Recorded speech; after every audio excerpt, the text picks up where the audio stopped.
Hello everyone, good morning, welcome to my new blog. আশা করি আপনারা অনেক ভালো আছেন, সুস্থ আছেন, আর আমিও অনেক ভালো আছি।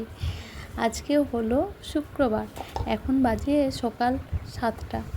তো আমি চলে এলাম ব্যালকনিতে, গাছগুলোতে জল দিচ্ছিলাম। তো জল দেওয়া হয়ে গেছে, কিছু বাম্বি শাক তুলছি।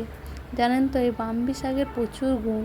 শুধু মেমোরি ইমপ্রুভ করে তা না, স্ট্রেস রিলিফ করে, অ্যান্টিঅক্সিডেন্ট হিসেবে কাজ করে, স্কিন এবং হেয়ার গ্রোথ করতে হেল্প করে, আমাদের হজম ক্ষমতা বাড়াতেও সাহায্য করে বাম্বি শাক। তাই প্রতিদিন সকালে খালি পেটে বাম্বি শাক খাওয়া খুব উপকার। কিন্তু খেতে একটু তেতো হয়, আমি প্রায় খাই, মাঝে মধ্যে আবার ভুলেও যাই খেতে। তো প্রচুর হয়েছে, তো জন্য খাচ্ছি, কিন্তু মেয়েকে এখন দিচ্ছি না। মেয়ে আরেকটু বড় হোক, তখন দেব। এই যে দেখুন, আমার তোলা হয়ে গেছে, এবার ধুয়ে খেয়ে নেব। কি তেতো। তো আমি রান্নাঘরে চলে এলাম। আজকে ব্রেকফাস্টে বানাবো চিঁড়ের পোহা। তো রান্না করতে করতে একটা টপিক নিয়ে তোমাদের সাথে আলোচনা করব। সেটা হলো, জীবনে খুশি এবং সন্তুষ্ট থাকবে কী করে, যেটা আমি খুব ফলো করি। কি বলুন তো, জীবনে কখনো কারোর সাথে তুলনা করা চলবে না। যখনই আপনি অন্যের সঙ্গে তুলনা করতে শুরু করে দেবেন, তখনই নিজের জীবনে কোনো দিনও শান্তি, সুখ কিচ্ছু আসবে না।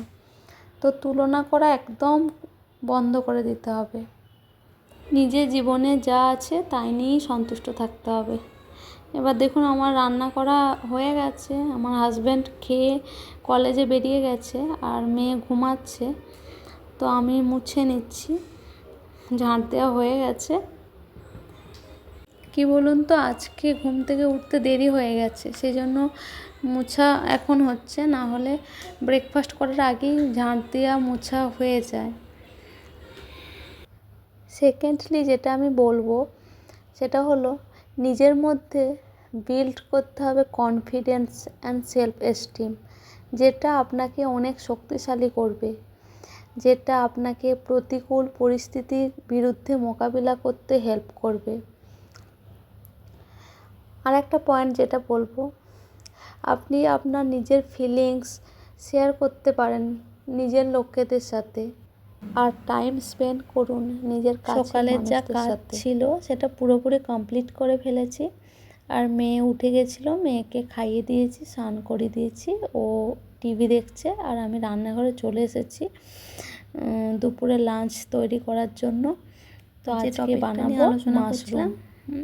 বর্ষাকাল তো আরেকটা পয়েন্ট আমি বলবো, যে নিজের যে কাজটা করতে ভালো লাগে সেই কাজটা করুন।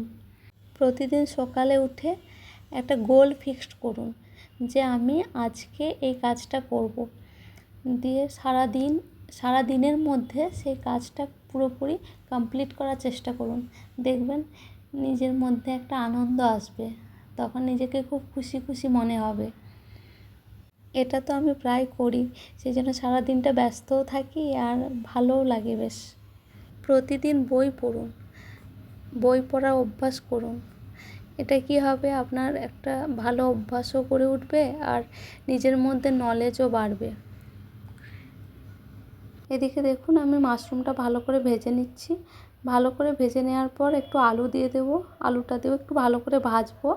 ভাজা হয়ে যাওয়ার পর একটু আদা রসুন পেস্ট দিয়ে দেবো, দিয়ে ভালো করে পুরোটা কষিয়ে নেব। কষিয়ে নেওয়ার পর একটু জল ঢেলে দেবো, জল ঢেলে দেওয়ার পর সেদ্ধ হবে, তারপর নামিয়ে দেবো।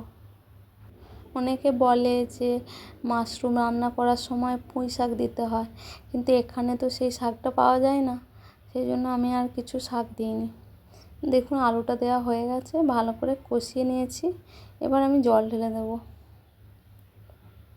যে টিপসগুলো আমি আপনাদের সাথে শেয়ার করলাম, সেই টিপসগুলো আমি ফলো করি। জানেন তো, অনেকে আমাকে বলে যে কিভাবে অন্ধ্রপ্রদেশে একা একা থাকি সারাদিন, হাজব্যান্ড তো চলে যায়। তো আমি এইভাবেই এইসব টিপস ফলো করি, তো আমার কোনো প্রবলেম হয় না। এইভাবে থাকতে থাকতে অভ্যাস হয়ে গেছে। আর এখন তো মেয়ে আছে, মেয়েকে নিয়েই সারাদিন ব্যস্ত থাকি। তো আমার রান্না হয়ে গেছে।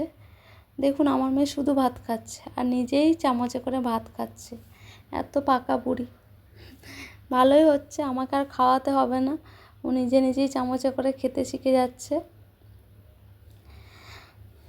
ভিডিওটা এই পর্যন্ত, দেখা হচ্ছে পরের ভিডিওতে। যদি ভিডিওটা ভালো লেগে থাকে প্লিজ লাইক করবেন, শেয়ার করবেন, সাবস্ক্রাইব করবেন। Thank you, by.